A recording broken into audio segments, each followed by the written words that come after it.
What is happening, people of the interwebs? In this video, we're going to answer the question, do you need an inline preamp signal booster with the RODEcaster PRO? Who's ready to do things?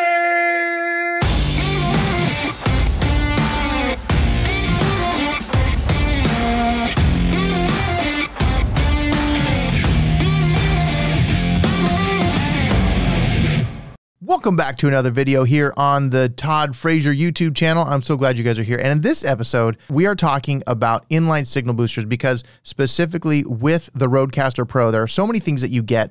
And one of the things that I love about it is all the processing and things that are on board to make your microphone sound epic. One of the things that you get with dynamic microphones, if you know anything about podcasting and dynamic microphones, is you get a very low signal for the most part when it comes to the recorder or whatever preamp you're using.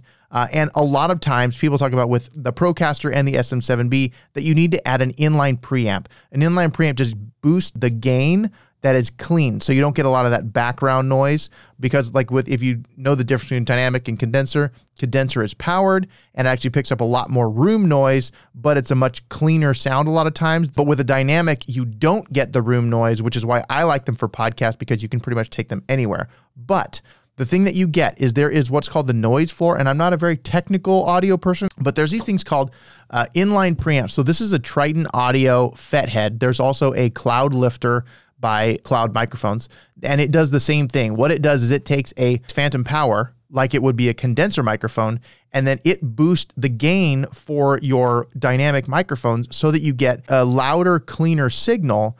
So what I want to do in this video is I want to actually test the difference between having something like a fethead. I'm actually using a fethead plugged into the back of my RODEcaster PRO in this mic. So this mic has a fethead.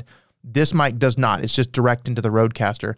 And I want to see if you guys actually can tell a difference. One thing I like to do is test things out before I say yay or nay. If it does or doesn't work for me, I need to know because I might have a different situation. If you're a professional voice recording artist and you have specific parameters you have to stay within, noise floor is one of them. So you can either take care of it with editing or you can do something like an inline signal booster for the preamp. So we're going to test that right now. So this is with all the processing on the RODEcaster PRO. And right now you're listening to both of them. The whole time you've been listening to both. So now I'm going to go to this mic, which is directly in. No preamp. There's no fethead plugged into this one. So here we go. So now I've muted this microphone. So you're only hearing this microphone. There is no inline preamp that is amplifying anything. This is direct into the RODEcaster PRO. I feel like this sounds so good, and I've been in love with the RODEcaster ever since I got it, and just paired with my Procasters, like I feel like for me, this is a really great audio setup, but I always wondered, do I need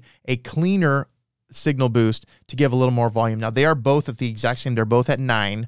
They're both at volume 9. So now I'm going to switch to this mic, which has the fethead. So now you're hearing the mic with the fethead. All the same effects. Everything is dialed exactly the same for this microphone as it was for that microphone. So can you tell a difference? If you're wearing really good, solid headphones, you can probably tell a difference. Now, I don't know about you, but most of the podcasts I listen to are in my little earbuds or they're in the car.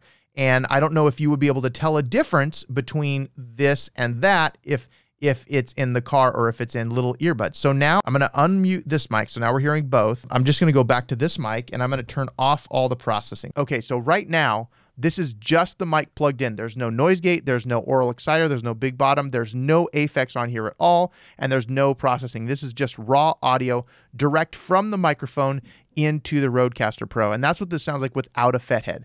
So you can hear if you can, there's a little bit of a noise floor. There's no gate to take that out. You can deal with that in editing, but for the most part, this is exactly what it sounds like with no fethead. Now I'm going to switch to the other one. I'm switching to the Procaster with the fethead, and there is no processing on it. Ready? And now. Now this is the Rode Procaster with the fethead plugged in and no processing. Listen to the difference. Can you hear a difference between this and this? Now you're back to this. No fethead, fethead. No fethead, fethead. No fethead, fethead. That's the difference. That's the difference with no processing at all. Now, I feel like if I turn the processing on, things change dramatically. So I don't know if you heard a difference or if you feel like there's a difference one way or another. You are listening to this microphone still with the fethead. Now all the processing is back on. And if I go to my other microphone, now processing is back on both of them. This is still the microphone with the fethead. This is the microphone without the fethead. This is directly into the Procaster. Now, they're not cheap. They're under $100, but just barely after tax and everything. So this is the sound without the fethead. And this is the sound with the fethead. Again, all the processing on. You guys, I think the biggest difference with this setup is the RODEcaster Pro. Whether you have a fethead or you don't have a fethead, or you have a cloudlifter or you don't have a cloudlifter, I don't think you need them. If you have to stay within certain parameters, that you're listening to both again now, for specific commercial recording, then you might need to have one. But reality is, for those of us that are just doing podcasting, or I've done radio commercials and I've recorded it with this setup with no fethead, and they loved it. They loved the sound of everything that came out. So in my opinion, I don't think you need to spend the extra money on it, but that's totally up to you. Again, it's all preference, and there's nothing wrong with having a preference, but you just got to make a choice. You got to do that thing, burn that plan, do that thing, record that podcast. And I can't say it enough, the RODEcaster Pro is epic. It takes your podcasting production level to a 10 from wherever you were before. So this, I love this thing. It's my favorite toy and the biggest piece of equipment I use for my podcasting. So that's it. That's a comparison. Do you think you need a fethead? Tell me below. What do you think? Do you think the fethead sounds a lot better? Do you think it's worth $100 about for that, or the cloudlifter's $150? Do you think it's worth that to take away that little bit if you hear a difference? I do hear a difference though with processing on and processing off. I do hear a difference there, but that's because it's the RODEcaster Pro. That's it. Thanks so much for checking out this video. Make sure to subscribe and hit that bell so you're part of the notification squad. So anytime a video comes out, you are notified so you can get all the information and or entertainment and infotainment and all of the things that we do here on the Todd Frazier YouTube channel, because we burn our plans and we do things, and we hope that you do the same. All right, guys, until next episode, I'm Todd Frazier. This is the YouTube channel where we talk all about the things that you need to know to take action. Peace.